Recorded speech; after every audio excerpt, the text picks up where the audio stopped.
Good evening, America.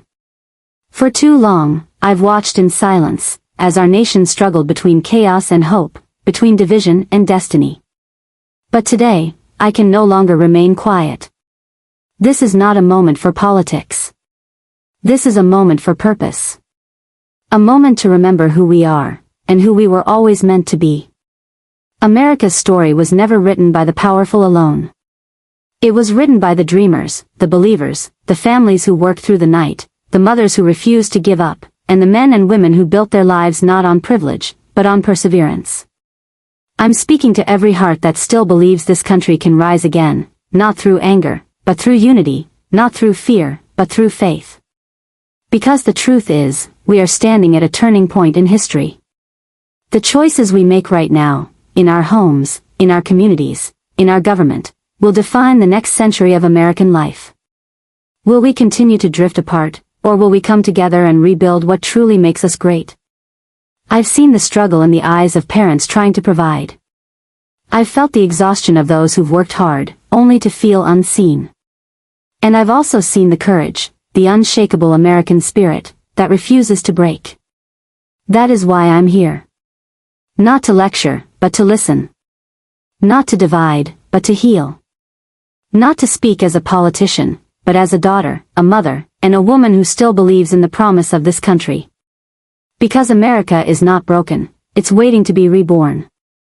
So tonight, I want to share a message of truth, of renewal, and of responsibility. A message that every American, whether in a small town or a big city, deserves to hear.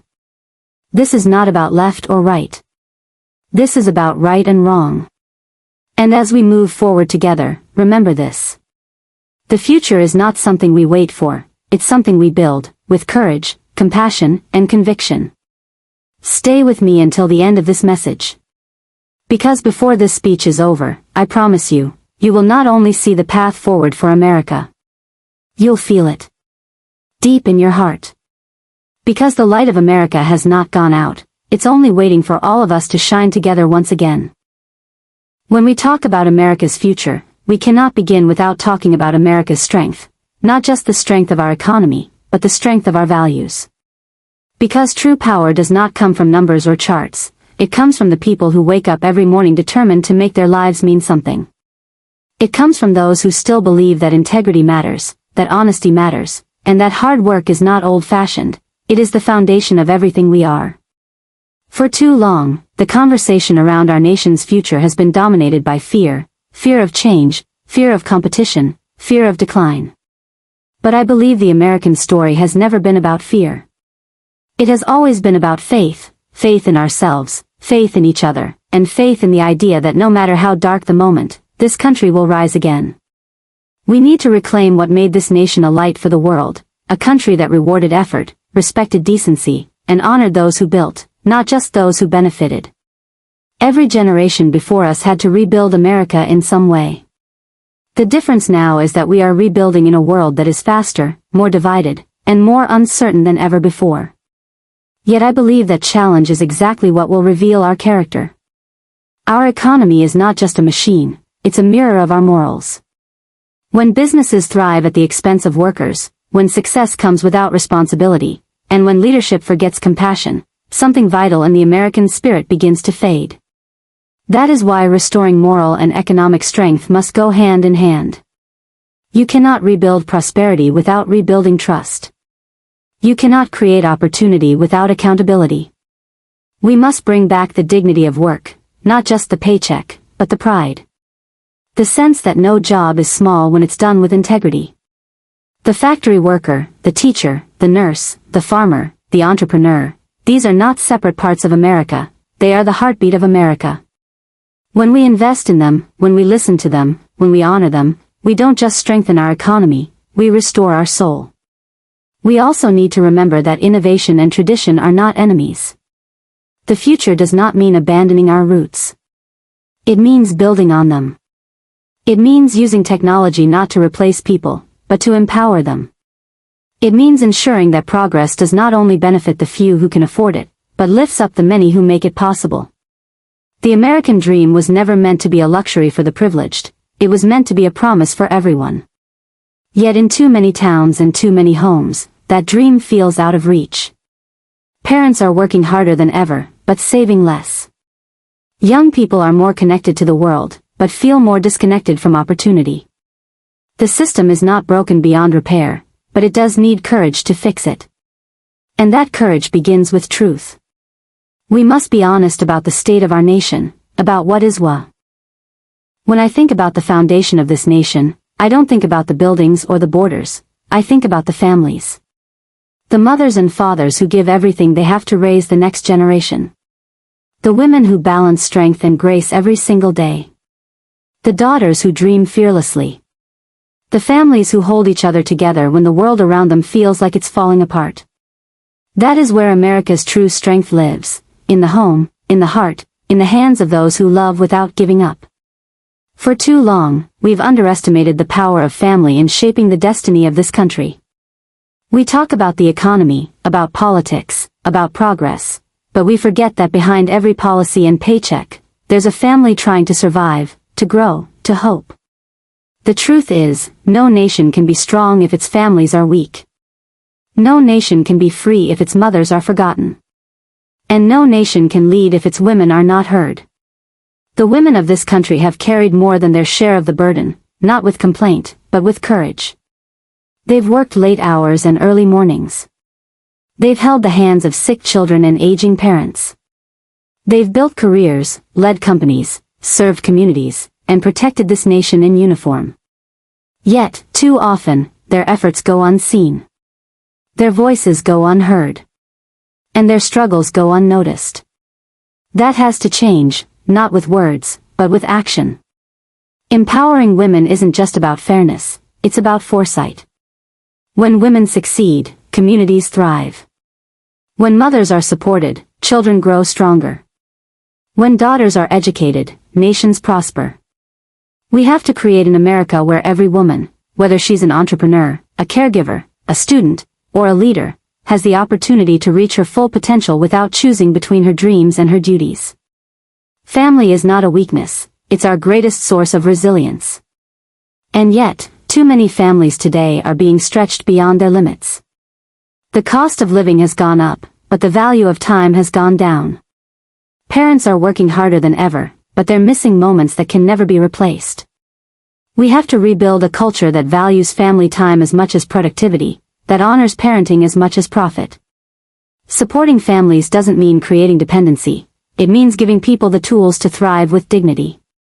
Affordable childcare, flexible workplaces, fair pay, and respect for both motherhood and fatherhood are not luxuries, they're investments in the future. When a family is strong, a child learns stability.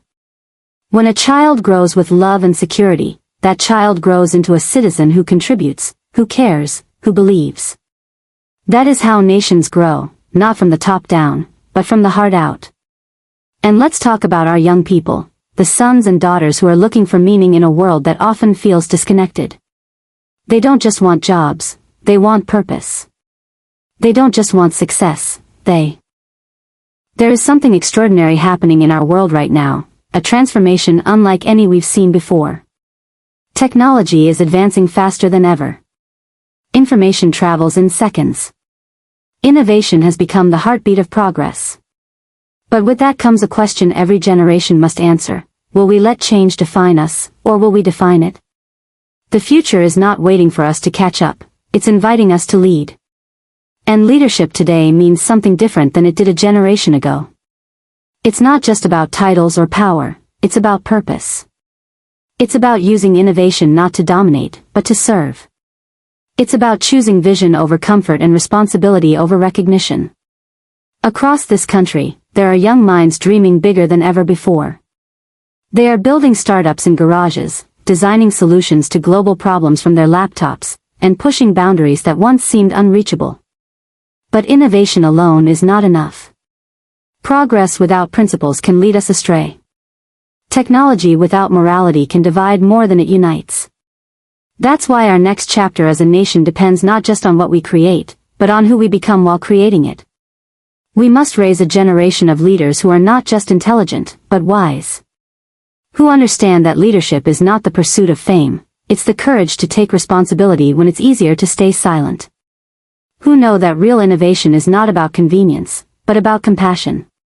The greatest technologies of tomorrow will not only connect devices, they will connect hearts, ideas, and nations. That is the America we must build, a country where progress serves humanity, not the other way around.